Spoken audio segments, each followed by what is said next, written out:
everyone, Brooke here. I hope wherever you are in the world, today is treating you well. In today's video, I'm going to be talking to you about fasting and really talking to those who are struggling with a fast and need a pick-me-up. Maybe you are on a struggle bus like myself. I'm currently on a fast for my intermittent fasting, my alternate day fasting rather, and need some reassurance on why it's so important to stick to a fast if you can do it. But before I begin with today's video, if you are interested in this type of video, if you like the types of videos that I post here on this channel, please do like and subscribe to this channel. I am going to be documenting my full weight loss and wellness journey here on this channel, and also other things that'll hopefully inspire you to become the best version of yourself. But with that said, let me jump into today's video. So I'm currently on a fast. I'm 22 hours into a 36-hour fast. It is my 4th day fasting with alternate day fasting. So tomorrow is my 7th day of doing the alternate day fasting. And the first couple days that I was fasting, even though I'm only 4 days into it, it was a lot easier than I feel like it is now. And I think it's because the more you do something, specifically with fasting, I feel like the deeper you get, right? So every fast day is different. And I find that I'm really starting to evaluate my relationship with food. I used to be an intermittent faster for many years, for about a decade, and I really enjoyed it. I used to not eat during the day, and for a small window later in the day, I would eat maybe a 3 or 4 hour window if that. And I felt great, and it kept my weight down. I felt good, and I really liked doing it. But then I fell off the wagon after my youngest daughter was born, and I developed extreme postpartum disorder, and I literally fell off the wagon, broke all my limbs, and I'm only just getting up now. I'm only literally just getting off the wagon now. It's been like a hamster wheel the last couple of years of trying to lose weight and doing all these things and training and just getting nowhere, right? And I think that's because I wasn't hitting the root of my food addiction issues. With fasting, I feel like you really are forced to confront the real relationship that you have with food. And I feel like so many of us have such a toxic relationship. We really do. Think about it. For example, let's say you're having a bad day, right? For me in my life, the first thing that I'm thinking about is what am I going to eat when I get home, or what can I eat as a binge snack during the day. And it's like our whole culture is surrounded with rewards around food. Food is constantly being dangled like a carrot in front of us, and it's never really carrots. It's like a bag of chips or brownies or something that can give us a dopamine spike that will make us feel great in the moment, but then really the crash just sucks. It sucks. Let's say you eat 3 cookies and you're feeling good, but it's such an expensive experience, because even though you're feeling good eating it, which most of the time you probably feel guilty, wrapped up in that, so it's not even that good. And then, a couple minutes later, it shoots right back down. You're constantly on this up and down roller coaster, and it's just so unhealthy for your emotional health, for your physical health. I mean, all around, it's just toxic. And it's not to say that you can't have some of these comfort foods, randomly, right? If you're, let's say you're fasting and then the next day you're like, I want to have a cake. I want to have a slice of cake. That's totally your prerogative, but you're in control. Fasting puts you back in the driver's seat, as opposed to you just flailing, with food, constantly being a slave to the flesh, a slave to the food. And I feel like a lot of people are, myself included. So this fast in particular was harder, I think, because now that I'm really in the throes of doing alternate day fasting, I'm finding that there's just a lot of layers to fasting. There's a lot of layers to, really work through. And a lot of that is emotional. A lot of that is different emotional attachments, coping mechanisms for stressful situations, and that's to say as well, if you suffer with anxiety like I do, there's many reasons why you're overweight. And one of that, it could be because of cortisol. There is a direct link between high cortisol and weight and having weight gain. And, that's something that a lot of people don't realize. They beat themselves up. Oh, I can't lose the weight. I'm dying and exercising. But how are your stress levels? How are you treating yourself? How are you speaking to yourself? And as I say that, I'm really talking to myself, because I suffer a lot with self-love and just appreciating who I am and where I'm at in my life. And I'm always beating myself up.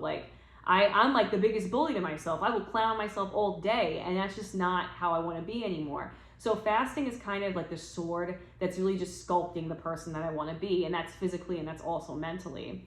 So if you're someone that's struggling, like think about it, like fasting's hard, fasting's difficult, and it takes a while to get used to. It just does. At least in my experience, you know, you have some of like the fasting bros on YouTube and the people that it just seems to come effortlessly for, you know, they're like supermodels or total babes, you know, and they're doing their, you know, doing their thing, living their best life. But some of us don't have it like that. Some of us have a lot of struggles around food, or they've had issues in their life where food was a coping mechanism. And there's nothing wrong with that. It's just you want to get back in the driver's seat and you want to control your life and your destiny, and not like a Subway footlong. You know what I mean? Like, or not like something that is just food where it's such a small, like a small sliver of happiness, and the rest of it is just chaos, right? Like the rest of it is just sadness, guilt, you know, just destruction in your body. Like, especially when you go on a diet and then you fall off the wagon, you eat something like crap, then you're like, well, there goes my day. You know, it's 3 o'clock in the afternoon on Monday, and you started this, you know, new day, new week, new me, like mantra in your head, and then you eat a slice of cake, and then you're like, all right, well, because I messed it up today, now I can't start my diet until next week, and then you fall down a pit hole of eating like crap and then feeling guilty, and it's just like a really toxic, like merry-go-round, and a lot of people are dealing with it. So there's a lot to be said for, you know, food addiction and how we handle our emotions. But when it comes to fasting, like, yes, fasting is difficult, especially for people like me. Fasting is difficult. I'm thinking about food all day, and I'm someone that I have to get back to work full time in a very manual, labor intensive job. So for me, I'm like, listen, I really need to develop good habits. I need to get used to not eating. I need to not use food as a crutch. Like, it's dismantling that relationship is difficult, right? It's really like dissecting like really what goes into, you know, a fast, and what goes into the relationship and the ties that you have with food, and how you handle, you know, even like a stressful situation without eating a bunch of brownies is difficult. But so is being unhealthy. Being unhealthy is, I would say, more difficult. You know, whatever momentary discomfort that you have during a fast, like today, like 3 times today, I was like, why don't I just stop the fast? I'm like, no way. Like, just stop. Drink a lot of water, you know, go work out. I'm in my little makeshift gym right now, and just sweat it out, work it out, find different coping mechanisms to get through the stress. Stop leaning on food. But I feel like, you know, while fasting could be difficult, being unhealthy is far more difficult, in my opinion. I'm someone that started the alternate day fasting for several reasons, and the biggest one being, truthfully, breaking food addiction and also my health. At 35 years old, I failed a lipids test. Cholesterol, high cholesterol, all my lipids are all out of whack, and I'm already seeing, like, you know, the writing on the wall if I don't get my weight in check, if I don't get my health in check. I'm going to be on the, you know, the big pharma merry-go-round, and I just don't want to do that. I don't want to be put on high cholesterol medications. Like, you know, 35 people can look at and be like, oh, you're getting older. Yeah, I'm getting older, but I'm still young. Like, I'm still young, and I'm someone that, you know, I look forward to the day that I'm 80, God willing, you know. I was just going to say God forbid. I was like, no, God willing, I make it to my old age. But I want to get there. And if I don't stop, you know, the systems that I have in place currently that are just clearly not working for me at all, like, not doing me any favors, and I won't get there, or I'll get there and I won't be happy and I'm not enjoying my life. Another thing was, like I said earlier, was breaking food addiction. I feel like with fasting, it really is a sword in your arsenal to carve and shape the person that you want to become. And that's mentally, and that's also physically. And it's really, really important to utilize fasting and to yield it in your favor, right? Because again, it's just giving you back your power. It's so important to remember that. So your stomach might be grumbling, you might be getting a little antsy, you might be a little cranky, and that's only momentarily too. Like, fasting, you do get used to it. You just have to keep at it. And I'm someone that practices alternate day fasting with 0 calories. I am not about like the 500 calories during the day. I'm all about like a true fast. No coffee, no nothing, just water. I got my coldest water bottle right here. If you want to learn more about the coldest water bottle, I do have a review here on the channel. I have 2 reviews of the coldest water bottle. Love-hate relationship. I have attachment issues. That's why I haven't gotten rid of it yet. But that's what I'm doing. I'm drinking a lot of water. You know, I'll have some salt. I have my supplements. I do supplement. I just don't eat on my fast days because I find that like I personally don't see it being the same as, you know, having 500 calories as opposed to no calories. And I think that the reward is greater when I do have my feast days. But if you're struggling with fasting, just remember what your goal is. Remember what your goal is. Remember why you took this step to get into a fasting program, an intermittent fasting program. Maybe you need to dial it back a little bit. Maybe you need to do like a 16-8 type of deal. Fast 16 hours, you know, eat 8 hours, have like an 8-hour window. Then you can gradually move it up to 24 hours. Then you can move it up to 36. For myself, like I was so freaked out by my blood test. I also have my thyroid's all out of whack. I have a nodule on it. So I'm like, I need to lose the weight. Like this is just unacceptable at this point. Like I need to lose the weight. I need to get healthy. I need to get in shape. And, you know, I'm putting my money where my mouth is. Like I'm actually doing it. I'm making these videos. I'm doing it. Like I'm really going to stick with it. And I'm just annoyed. Like when I would dream about doing things and then I wouldn't do it. And then I would plan it. Like, listen, I'm going to be this weight by this time. And I was so focused on the numbers and not actually my health and breaking the relationships that I have with food.